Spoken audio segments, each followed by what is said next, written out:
স্বামী জেনে হোক না জেনে হোক, বুঝে হোক না বুঝে হোক, কোরআনের একটা আয়াত নিয়ে বিকৃত মন্তব্য করাতে সবাই আমরা মনোক্ষুণ্ণ এবং সবাই আমরা খুবই কষ্ট পেয়েছি যে স্বামীর কাছ থেকে আমরা এই ধরনের কথা কখনোই আশা করিনি।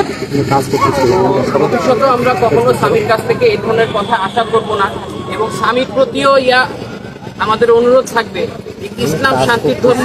ইসলাম কখনোই তোমার ক্ষতি চায় না, কোনো মানুষেরই ক্ষতি চায় না।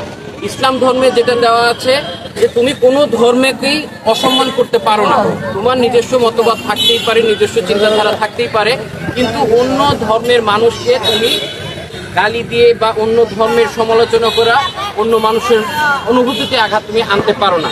তাই তোমার কাছে অনুরোধ থাকবে যে ভবিষ্যতে তুমি এ ধরনের কাজ যেন আর না করো। আর তোমাকে এখানে ছোট করার জন্য কেউ ডাকে নাই। তুমি নিজের মনে থেকে যদি অনুশোচনা বোধ করো যে না, তুমি যে কাজটা করেছো সেটা ভুল করেছো, এর জন্য মানুষদের কাছে তুমি ক্ষমা চাও, আল্লাহর কাছে তুমি ক্ষমা চাও, তওবা করো এবং ভালোভাবে আগামী দিনগুলো পরিচালিত করো, এটাই আমরা আশা করব।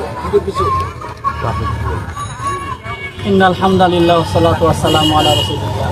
আসলে ছেলেটা তো মুসলমানের ছেলে, জানি না কোন চক্রের কারণে সে এরকম কাজ করলো। তো আমরা আশাবাদী যদি সে অনুশোচনা তার অন্তরের মধ্যে আসছে, তাতে ভবিষ্যতে এরকম ধরনের কাজ সে না করে এবং তার সামনে যদি অন্য কেউ করে সেজন্য অবশ্যই বাধা দেয় মুসলমান হিসেবে। এটাই আমাদের আশা। বেশি কথা বলারও সময় নেই। তো আমরা সকলেই এর মুখ থেকেই শুনবো আসলে সে ভবিষ্যতে এরকম আর কাজ করবে কিনা, কোরআন বিরোধী কথা, ইসলাম বিরোধী কথা তার মুখ দিয়ে বের হবে কিনা, বা কোনো ফেসবুকে স্ট্যাটাস দিবে কিনা, এই বিষয়টা তার মুখ থেকে আমরা শুনবো।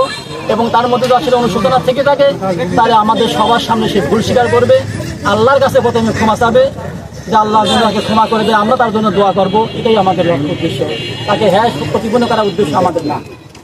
সাংবাদিক ভাইরা আপনাদের যদি কোনো প্রশ্ন থাকে সেটা প্রশ্ন না হবে, প্রশ্ন একটাই, আপনি যে স্ট্যাটাসটা নিয়ে বা যে আয়াতটা নিয়ে মানে বিতর্কটা দিতে আপনি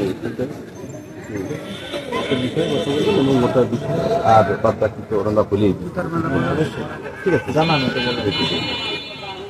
আমি যেটা লিখেছিলাম, আমি এটা আমার নিজের ধর্ম সম্পর্কে অনেক জানার কম ঘাটতি আছে, তো সেই অনেক কিছু না জেনে আমি এই মন্তব্যটা করেতে আমি পরে বিষয়টা নিয়ে অনুরক্ত হই এবং আমি বুঝতে পারি আমার ভুলটা এবং আমি আপনাদের সবার কাছে ক্ষমা প্রার্থী।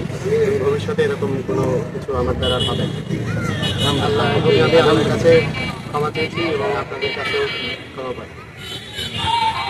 এটা কি পাওয়া করানোর কোনো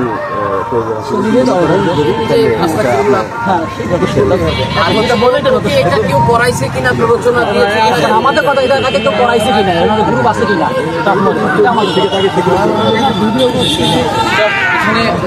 আসলে আমরা একটা পরিস্থিতির মধ্যে এখানে নিয়ে আসতে পারছি।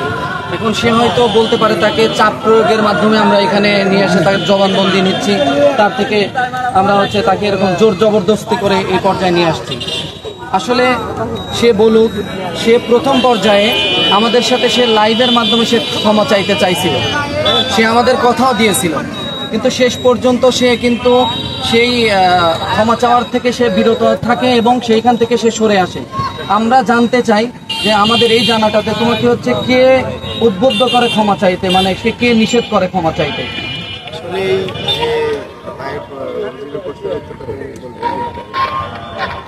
মুঘল ভাই সাগর ভাই কাছে আছে, তো আমি আসলে আমি এবং উনি রাজশাহী রেঞ্জে ডিআই অফিসে যাই এবং সেখানে গিয়ে এই পোস্টটা দেখাই। তো তারপরে আর কি এখান থেকে বলে যেটাতে কোনো নাই, সমস্যা নেই। তারপরে ভাই মামাকে মানা করে যে তাহলে যেহেতু তোমার ভুল নাই তাহলে তুমি এখানে কেন ক্ষমা চাও। আমি পরবর্তীতে বুঝতে পারি আমার ভুলটা এবং আমি পরে আমাকে ফোন দিয়ে সব কিছু বোঝানোর পরে আমি এখানে এসে আপনাদের সামনে ক্ষমা চাইতে। আর এবং আমরা যে জিনিসটা আসলে মূল কথাটা জানার যেটা দরকার, কোরআনুল কারীমের কোন আয়াতটা বিকৃত করা হয়েছে। আমরা জানি সূরা ফাতিহা থেকে সূরা নাস পর্যন্ত আমরা প্রতিটা শব্দকে বিশ্বাস করি, আমাদের ঈমানের সাথে লালন করি। সূরা আল বাকারার 223 নম্বর আয়াত সে বিকৃত করেছিল। সে বিকৃতভাবে সে উপস্থাপন করছিল। আসলে ইসলামের প্রতিটা মানে হুকুমতের সাথে যেইগুলো তার হচ্ছে অসঙ্গতিপূর্ণ, সে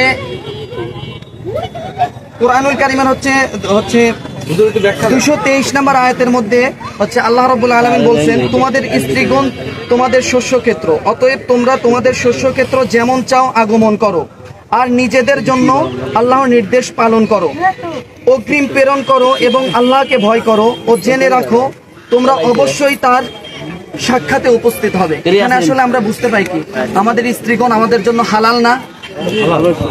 আমরা যে কোনো ধর্মে অবলম্বনী হই না কেন, আয়াতের সারে নজরুল আছে, ব্যাখ্যা আছে।